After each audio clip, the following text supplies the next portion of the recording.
Irmãos, o título da pregação de hoje, ele se chama Como Seguir a Jesus. Quando a gente fala de seguir o Senhor Jesus, é fácil falar, né? Eu sigo a Jesus, eu sou evangélico. Aliás, virou moda hoje falar que é evangélico. Antigamente a gente falava que era evangélico, todo mundo se afastava da gente, lembra dessa época? Mas evangélico virou moda. Nós temos que ser cristãos. A Bíblia diz que nós temos que ser imitadores de Cristo, certo? Nós temos que seguir o Senhor Jesus, porque Ele é o caminho, a verdade e a vida. Só que para nós seguirmos o Senhor Jesus, a primeira coisa que tem que ter em nossas vidas é renúncia. Nós temos que renunciar às nossas vidas.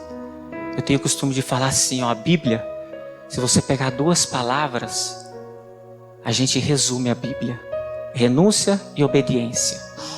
Renuncio à minha vontade e obedeço o que está escrito. Renuncio à minha vontade e obedeço o que está escrito. Mas para nós renunciarmos, irmãos, isso daí já não depende do nosso Senhor Jesus. Porque se tem algo nas nossas vidas que Ele não interfere, se tem algo nas nossas vidas que Ele não se mete, é no nosso livre arbítrio. Se você quer renunciar, Ele está de braços abertos. Ele não vai pular na tua frente e falar assim, não faz isso que é pecado, não faz aquilo que é pecado, não. Jesus, Ele fala para a gente através da palavra. Amém? Então nada, nem ninguém pode estar na frente da nossa primícia, que é Deus, que é o nosso Senhor Jesus.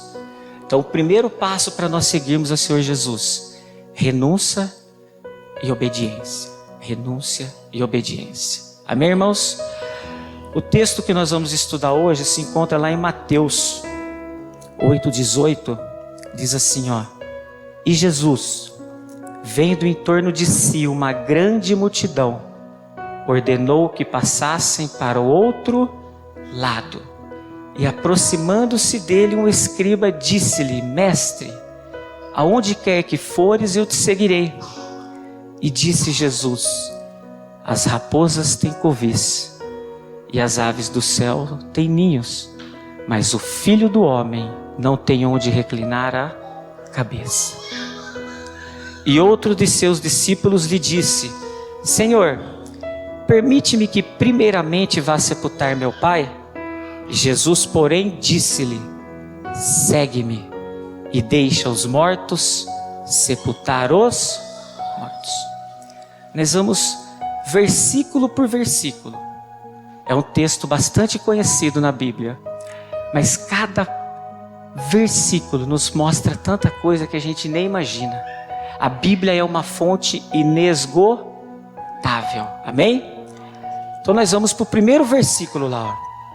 Jesus, vendo em torno de si uma grande multidão, ordenou que passassem para o outro lado. Primeira coisa que chama atenção nesse versículo. Ele viu o quê? Uma grande multidão. E ele falou o quê? Passemos para o outro lado. Ele não escolheu algumas pessoas para passar. Então a primeira coisa, Jesus, ele não faz acepção de pessoas de classe social. Ele está falando aqui para a gente na noite de hoje, vamos deixar aquilo lá, vamos passar para o outro lado, independente da sua condição, da sua classe social, independente do que você é. Então a primeira coisa, Jesus, ele não faz acepção de pessoas. Segunda, quando nós necessitamos atravessar para o outro lado da margem, o primeiro a nos chamar, sabe quem é? O próprio Senhor Jesus. Ele não mandou o discípulo lá e falar em nome dele. Ele falou assim, atravessemos. Ele falou, ele deu uma ordem ainda, passemos para o outro lado da margem. Agora lembra que a gente falou agora há pouco? Para nós queremos passar para outra margem, nós temos que fazer o quê? Renunciar às nossas próprias vidas.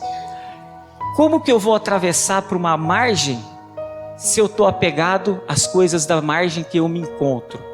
Não tem como. Eu posso citar aqui alguns exemplos físicos. Por exemplo, assim, eu estou apegado a um relacionamento nesse mundo, como que eu vou atravessar para outra margem? Eu estou apegado a coisas materiais desse mundo, eu estou apegado a coisas carnais desse mundo, a vícios, a prostituição.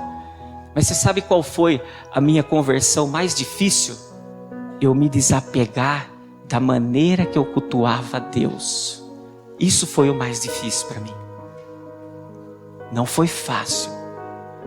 Porque sabe quando você quer atravessar para outra margem, mas você traz toda aquela bagagem que você tem daquele lugar que você vem, e aquilo se torna dentro de você, não, conforme você vai lendo a palavra, você vai falando, meu Deus, aonde eu estava, o que eu estava fazendo?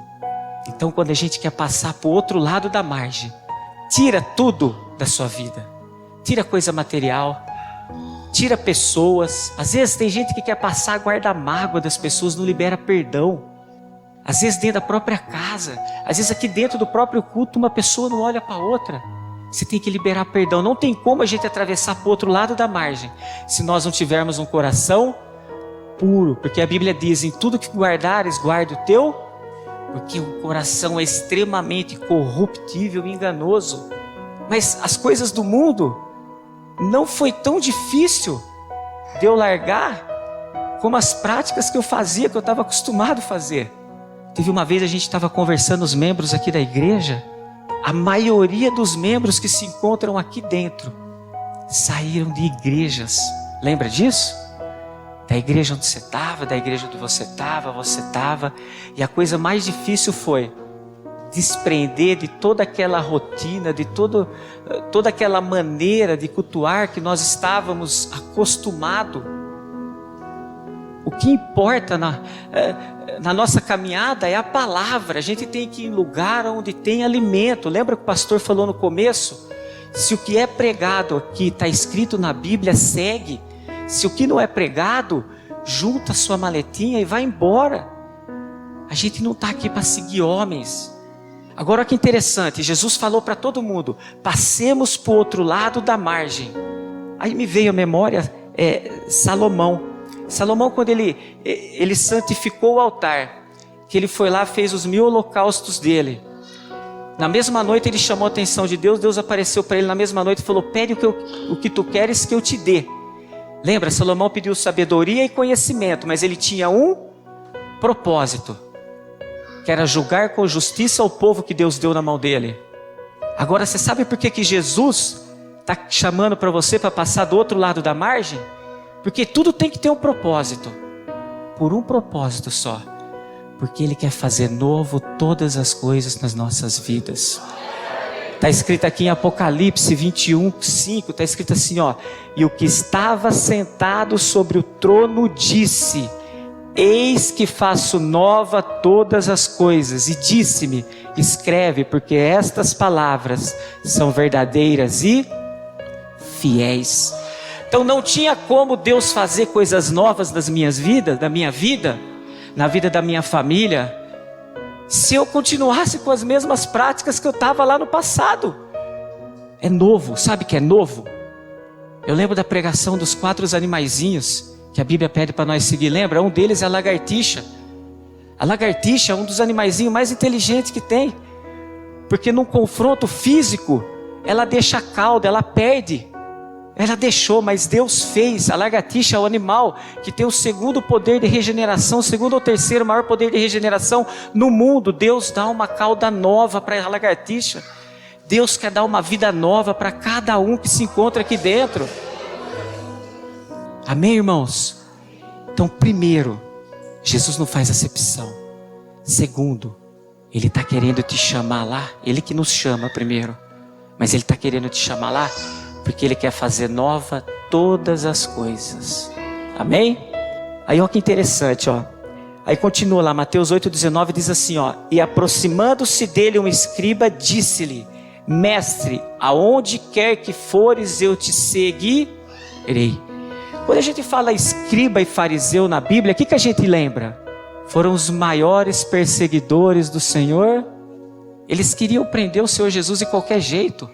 Aonde Ele ia pregoar, onde Ele ia falar, os escribas estavam lá, distorcendo e fazendo de tudo para que aquela multidão fosse contra Ele. Imagina, Jesus chamou aquela multidão, Aí o primeiro a dar um passo e falar: mestre, aonde quer que vá eu vou contigo. Foi um escriba.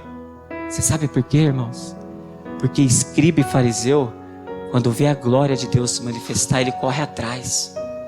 Você sabe por quê? A Bíblia nos relata, se você voltar uns 2, 3 versículos antes daquela multidão estar com ele, a Bíblia nos relata que ele curou a sogra de Pedro, ele expulsou demônios e ele curou todos aqueles enfermos que estavam ao redor dele. Aí juntou aquela multidão, aquele escriba estava lá, ele viu os sinais, ele viu os milagres acontecer. Diante dos sinais, Jesus falou: por que só o escriba pulou na frente e falou: aonde quer que vais eu vou contigo, onde quer que tu vás eu vou contigo? Porque o escriba, ele vai atrás de Jesus só por interesse, ele vai atrás daquilo que Jesus pode proporcionar. Ele não estava indo ali por amor, por querer seguir Jesus de corpo, alma e espírito. Para nós podermos seguir a Jesus, nós temos que estar aqui no culto, corpo, alma, espírito. Se o teu corpo estiver aqui, mas o teu pensamento estiver lá fora, esquece. Desliga de todos os teus problemas. Então tem pessoas que quando vê a glória de Deus se manifestar, a primeira coisa que fala é: eu quero te seguir. Mas no primeiro balançar do barquinho, o que faz? Pula, porque não está preparado. Pula, porque é da boca para fora. Pula, porque quer fazer de Deus moeda de troca. Amém, irmãos? Então cuidado para que a nossa fé, para que nós dentro das igrejas não nos tornemos um escriba, que estamos aqui somente por interesse. Eu coloco lá, porque eu espero algo em troca. Não. A Bíblia diz que nós temos que dar sem requerer nada em troca. Deus conhece a necessidade de cada um. Tem pessoas que a vida inteira vão ficar lutando. A vida inteira vão ficar lutando atrás de prosperidade. E Deus não está preocupado com prosperidade. A preocupação de Deus é a salvação da nossa alma. Ele sabe para quem que Ele pode dar, que não vai se desviar dele. E Ele também sabe para quem que Ele dá, que vai se desviar dele. Mas não fica triste, porque a Bíblia nos relata: fui jovem, hoje sou velho. Eu nunca vi um justo desamparado, nem sua descendência mendigar o pão. Ainda que você não tenha tudo aquilo que você desejaria, mas você e tua descendência vai ter o necessário. Você vai comer o melhor dessa terra. As pessoas confundem comer o melhor dessa terra, comer o mais caro no lugar mais caro. Só dando um exemplo, às vezes o melhor dessa terra é aquela coisa simplesinha que você está ali na tua casa, com a tua família, com aquela paz que não tem dinheiro, não tem lugar que pague. Entendeu, irmãos? Agora vamos lá, olha que interessante, ó. Lá no 8:20 diz assim, ó, continuando: e disse Jesus, na hora que esse escriba falou isso: as raposas têm covis e as aves do céu têm ninhos, mas o Filho do Homem não tem onde reclinar a sua cabeça. Se você pegar lá no dicionário, o significado de cova e ninho, está lá. Cova é para animal feroz, mas ele vai lá para se repousar. E ninho, como foi apregoado, os pintinhos, os passarinhos, também para repousar. Agora olha que interessante.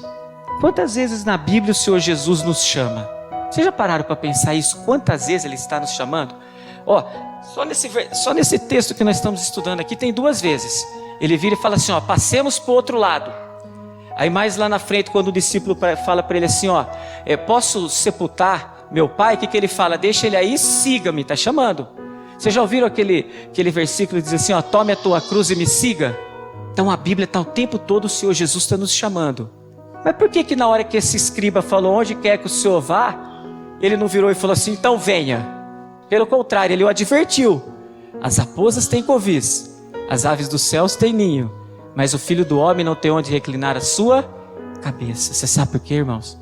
Porque Deus não trabalha com intenção de coração. Deus trabalha com sinceridade de coração. Ele sabia que naquele momento, rabaricanta, sabaricanta, aquele escriba, ele estava atrás dele, somente atrás, só com intenção. Ele não tinha um coração puro, mas ele tinha intenções no coração dele. Ele viu curar enfermos, ele viu libertar. Ele falou, pô, tudo que eu quero eu vou ter com ele, é lá que eu vou reclinar minha cabeça. Mas Jesus não trabalha com zona de conforto. Esquece o evangelho. Se você for seguir o evangelho, achando que você vai ter zona de conforto. Eu não estou pregando aqui maldição na vida de ninguém, pelo amor de Deus. Mas Deus não trabalha a zona de conforto. Deus, Ele te atende, Ele te põe ali. Daqui a pouco Ele vê que você deixou de orar, deixou de procurar, porque tudo que você queria, você conseguiu. Aí Ele te coloca de novo numa situação, para você fazer o quê? Buscar Ele de novo, orar. Isso daí até o final das nossas vidas.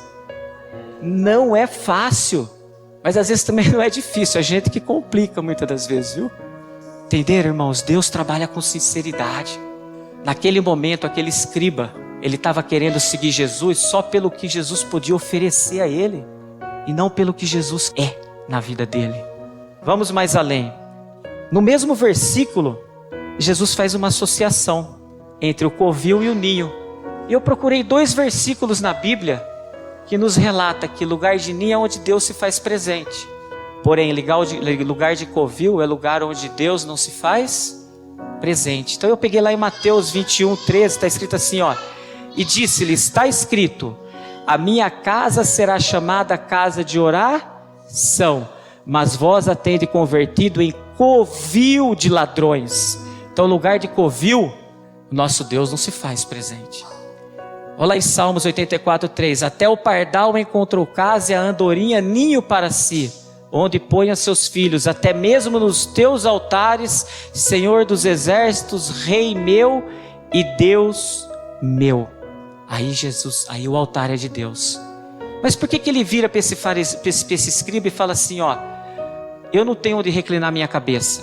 Ele está querendo dizer o seguinte, ele não se apega a lugares, o Senhor Jesus. A presença de Deus está onde tem o passarinho, onde tem o ninho. A presença de Deus não está onde tem covil, mas ele não se apega. Jesus, se for preciso, ele prega aonde tem covil, e Jesus, se for preciso, ele prega aonde tem ninho. E ele também prega fora das igrejas. Mas como assim? Você está falando que Deus não se faz presente, mas ele vai lá onde é covil? Vai. A Bíblia responde isso daí para nós. Mateus 21:12. E entrou Jesus no templo de Deus, e expulsou todos os que vendiam e compravam no templo, e derribou as mesas dos cambistas e as cadeiras dos que vendiam pombas. Você sabe que o Senhor Jesus vai fazer lá dentro desses lugares onde é covil? Ele vai lá acabar com o comércio, com compra e venda. Você sabe por que existe uma casa de oração? Aqui é lugar de louvar, de adorar, de apregoar a palavra. Aqui não é lugar de vender comida na porta. Aqui não é lugar de dar microfone para político. O altar é santo. Tem pessoas brincando com a palavra de Deus. E posso falar? Às vezes a gente se apega a esses lugares, mas Deus está lá do lado de fora assim, ó, só esperando você sair para te dar um abraço, falar, vem comigo. Irmãos, eu estou pregando aqui a minha vida. É um testemunho da minha vida. O Senhor Jesus estava do lado de fora falando assim, ó, vem. Para que você vai fazer uma rifa num lugar? Para que você vai vender algo? Se a Bíblia diz assim, ó, traz o dízimo e a oferta para que haja mantimento na minha casa. E nós temos que aprender algo. Existem 3 casas. Uma é a casa de oração onde nós cultuamos. Outra é a casa onde nós moramos. E a outra somos nós. Nós somos casa que é templo do Espírito Santo. Se você tiver que escolher algo para abençoar, ou a casa de oração, ou a casa, ou o templo, primeiro socorre pessoas. Tem um irmão necessitado? Como que você vai pregar o amor de Deus se você não socorre ele? O dízimo e a oferta é para isso. Estão fazendo covil de salteadores. Pessoal, é Bíblia, é tão sério isso. Uma vez nós colocamos um vídeo aqui, onde uma senhora, ela relata que ela foi arrebatada por Deus. E Deus levou ela por vários cantos do mundo, mostrando as igrejas. E toda a igreja tinha uma manchinha vermelha. E Deus falava com ela, ó, tá vendo aquela? Aquela eu não mandei abrir. E no final, todas as igrejas tinham uma manchinha. Porque quando tem a manchinha, porque existe algo que precisa ser consertado. E nós somos falhos. Se tirar as escamas dos olhos mexilhões, nós nos consertarmos, Deus é misericordioso. Mas o mais triste de tudo é que antes dela acordar, ela falou que Deus falou para ela assim, ó, você sabe qual que é o mais triste de tudo? é que todos eles acham que estão salvos. Isso é triste, irmãos, porque no fechar dos nossos olhos, ali é a eternidade. E a Bíblia nos relata que vai vir a lembrança tudo quanto a gente fez de errado. A Bíblia nos relata que até o dia de hoje, o que está sendo apregoado aqui, naquele dia vai falar, ó, você esteve lá. Em outras palavras, você não está aqui enganado. Amém, irmãos? Em outras palavras, o nosso Senhor Jesus, quando fala em covil e ninho, ele não se restringe a 4 paredes. A própria Bíblia nos diz em Mateus 18:20, onde estiver 2 ou 3 reunidos em teu nome, e ali ele se faz presente. Agora, como que Jesus apregoa fora das igrejas? Como que Jesus apregoa fora das igrejas? Porque a igreja onde Deus se faz presente, o altar é dele, ele está lá. Na igreja onde Deus se faz presente, ele vem para receber as ofertas. Na igreja onde Deus não se faz presente, quando Jesus entra é para virar as mesas dos cambistas, porque estão fazendo casa de salteador. Mas e lá fora, como que Deus apregoa? Deus deu uma direção para a igreja, enviar os áudios das pregações. Só que como que são as coisas? A Bíblia diz assim, ó, que ele cresça e nós diminuamos. Ou seja, quem tem que aparecer é o Senhor. E a Bíblia também nos relata assim o tempo todo. Ela fala, ó, ouça o que o Espírito diz às igrejas. A gente faz de tudo para não sair nome de ninguém aqui. Que o que tem que sobressair é a palavra de Deus. A glória e honra é somente dele. Pessoas fazendo algo e mostrando, ó, tá aqui, ó, o que nós estamos fazendo, olha que beleza, estamos ajudando isso, ajudando aquilo. A Bíblia diz assim, o que a mão direita faz, a esquerda não precisa. Você já ganhou seu galardão. Você mostrou o que você fez, você já ganhou seu galardão. Para Deus te honrar publicamente, faça no oculto, é Bíblia. Amém, irmãos? Quem está entendendo, dá um glória a Deus. Amém. Aí vamos lá, aí continuando diz assim, ó, e outro de seus discípulos lhe disse, Senhor, permite-me que primeiramente vá sepultar meu pai? Jesus, porém, disse-lhe, segue-me e deixa os mortos sepultarem os mortos. A primeira coisa que chama atenção aí, ou que o discípulo falou para ele, primeiramente, eu posso sepultar meu pai? Naquele momento, para quem que o discípulo estava dando a primícia? Para o sepultamento do pai. Aqui, irmãos, ele cita para nós a morte do pai dele, aqui do discípulo. Mas quando fala de sepultar, é tudo aquilo que já morreu. Às vezes alguma coisa que você já deixou para trás, que já morreu, não necessariamente aqui é o ente. Às vezes são coisas que nós deixamos para trás, que já está sepultada, deixa os mortos cuidar daquilo lá. Aí muitos confundem, porque ele quis sepultar o pai dele. Aí a Bíblia diz assim, ó, qual que é o primeiro mandamento com promessa que tem na Bíblia? Honra o teu pai e tua mãe para que tenha dias longos na terra. Quer viver mais aqui? Honra o teu pai e tua mãe. É um mandamento. Só que quando essa honra te impeça de buscar o Senhor Jesus, quando essa honra te impede de seguir o Senhor Jesus, você está invertendo as ordens dos mandamentos, porque o primeiro de todos eles é ame a Deus sobre todas. Então a primeira coisa que ele está alertando nós nesse versículo aqui, como ele alertou os discípulos, a primícia é sempre minha. Deixe os mortos sepultarem os mortos. Outra coisa, que eu quero fazer uma observação também. Nós temos um segundo maior mandamento, que é amar ao próximo como a si. Então se tem alguma coisa que já está morta na tua vida, que te impeça de fazer a obra, de ganhar almas para o Senhor Jesus, você também está invertendo as ordens dos mandamentos. Agora, olha que interessante, nesse mesmo versículo, eu quero fazer um comparativo agora. Olha a diferença, como que o Senhor Jesus trata o escriba e como que o Senhor Jesus trata o discípulo. Ao escriba, quando quis segui-lo, ele falou, as raposas têm covis, as aves do céu têm ninho, mas o filho do homem não tem onde reclinar a tua cabeça. Agora o discípulo, quando falou, deixa eu sepultar o meu pai, o que o Senhor Jesus falou? Segue-me. Lembra que eu falei quantas vezes Jesus nos chama? Você sabe por quê? Porque o Senhor Jesus sabia a sinceridade de coração daquele discípulo, que era totalmente ao contrário do escriba.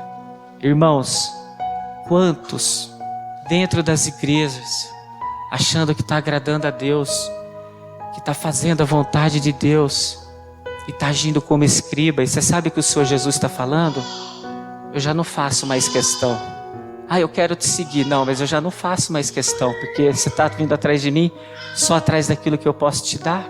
Mas guarde algo que aconteceu na minha vida. A gente serve um Deus infinitamente misericordioso, a ponto que, se nós deixarmos as velhas práticas, as práticas que contradizem com o que está escrito na palavra de Deus, que nem eu falei, Ele nos recebe de braços abertos. Como está escrito em 2 Crônicas 7,14, está escrito assim, e se o meu povo, que se chama pelo meu nome, se humilhar e orar e buscar a minha face e se converter dos seus maus caminhos, então eu ouvirei dos céus e perdoarei os seus pecados e sararei a sua terra. Mas para isso só tem um jeito. Jeremias 29:13. E buscar-me-eis e me achareis quando buscardes com todo o vosso coração. Você só vai achar se você buscar. Você só vai achar se você querer buscar. Então, irmão, seguir ao Senhor Jesus não é tão simples quanto parece. A primeira coisa, nós temos que decidir que nós queremos seguir, que é o nosso livre-arbítrio. A segunda coisa, nós temos que deixar tudo aquilo que nos impede de realmente seguir o Senhor Jesus. Problemas todos nós temos, pecados todos nós pecamos, mas existe aquele que reconhece que pecou, reconhece que errou e se desvia. Existe aquele que permanece no pecado. Então, primeiro, livre-arbítrio. Segundo, nós temos que reconhecer que nós estamos errados. Iniquidade. Iniquidade é: eu faço o errado e eu acho que eu estou certo. Terceiro, não procurar Ele pelo que Ele é, pelo que Ele pode dar nas nossas vidas, por interesse. Eu quero fazer algumas reflexões e eu entrego a palavra na noite de hoje. Deixe tudo o que te impede de passar para o outro lado da margem. Não procure seguir Jesus por interesse, esperando algo em troca. Cuidado para que Deus não venha te advertir quando você querer segui-lo, como fez com aquele escriba. Eu quero segui-lo. Jesus o advertiu. Deus trabalha com sinceridade de coração e não com intenção. Saiba que nosso Deus não se restringe a 4 paredes. Onde tem 2 ou mais ligados em teu nome, ali Ele se faz presente. Nunca deixe de amar a Deus sobre todas as coisas e amar ao próximo como a si mesmo, para ir atrás de coisas que já estão mortas nas nossas vidas. E nosso Deus, irmãos, é tão misericordioso a ponto de nos perdoar e nos receber de braços abertos quando deixamos os maus caminhos. E eu finalizo dizendo que para seguir o Senhor Jesus, para nós atravessarmos para o outro lado da margem, depois que você continuar lendo a tua casa, você vai ver que entra os discípulos no barquinho, vem a tempestade, né? Só tem 2 maneiras. Ou Jesus está conosco no barco, ou nós andamos sobre as águas. Ou seja, aí nós temos que ter fé para andar sobre as águas. Amém, irmãos? Assim eu agradeço a oportunidade em nome de Jesus. Amém, irmãos? Tem 3 ambientes, espiritualmente falando, que a gente pode estar. Que é os 3 que Jesus está. Ou a gente está num covil de ladrão, onde Ele atrelou o covil juntamente com as raposas. E olha o que Jesus disse em Lucas, capítulo de número 13. Ele fala para daqueles imperadores de Roma. Chega um escriba e Jesus responde para ele: diga para aquela raposa que hoje eu curo, hoje eu expulso demônios e eu prego o evangelho de... Então, quando a gente olha para um covil, quem habita dentro de um covil é o quê? É raposa. Raposa está o tempo todo guerreando contra as obras de Cristo. Então, se nós, Sudecaia, Ridecou, Manai, Decantas, habitarmos num covil, Deus nos enxerga como uma raposa. Mas se nós habitarmos no ninho, nós aprendemos no Salmo de número 84, que lá o altar é de quem? É de Deus. Aí ele diz: as andorinhas e os pardais encontraram casa em ninho. Aí ele diz um pouquinho mais para baixo no Salmo, ele diz, mais vale um dia na casa do Senhor do que 1000 em outros lugares. Ou a gente pode estar fora da casa, nem no covil e nem no ninho. Jesus entra nesses 3 ambientes, entra, irmãos. Você vai ver que ele entra com corda de açoite. O outro, ele entra para receber os seus sacrifícios e as suas ofertas, sejam oração ou louvores. E se ele não tem um ou não o outro, não tem um dos dois para ele, ele também prega do lado de fora. Por isso que a gente fala, se você vê abominação desoladora no lugar santo, vai embora. Mas eu não tenho para onde ir, fica na tua casa. Porque lá na tua casa ele também recebe a tua adoração, ele recebe o teu louvor. Mas nessa história o que mais importa é seguir quem? Jesus. Quando eu olho para um sepultamento, irmãos, aquilo é um culto. Um sepultamento é um culto. E nesse culto, o que tem lá no meio chama-se o quê? Morte. E quem veio para matar? Então se eu me envolver num culto aonde esse Espírito se faz presente, Jesus vai estar junto comigo. Por isso que ele disse, deixa que os mortos sepultem. Ou seja, quem se envolve com esse tipo de prática, quem se envolve com esse espírito, quem se envolve com o covil de ladrão, está sepultando coisas mortas. Ele diz, deixa essas coisas, deixa que os mortos sepultem. Mesmo que quem está lá dentro, irmãos, é o nosso Pai. Não, eu vou ficar sudecaia, ridecou, manai, decantes, que eu quero honrar o meu Pai. Mas meu Pai está no lugar onde o culto está sepultando. E Jesus fala, deixa que os mortos sepultem, me segue. Toma a tua cruz e me segue. Não, eu tenho que ficar lá, não, porque ali o meu pai está lá, minha mãe está lá. Não, se Jesus está lá, você fica. Se Jesus não está lá, você pega as tuas coisas e faz o quê? E vai embora.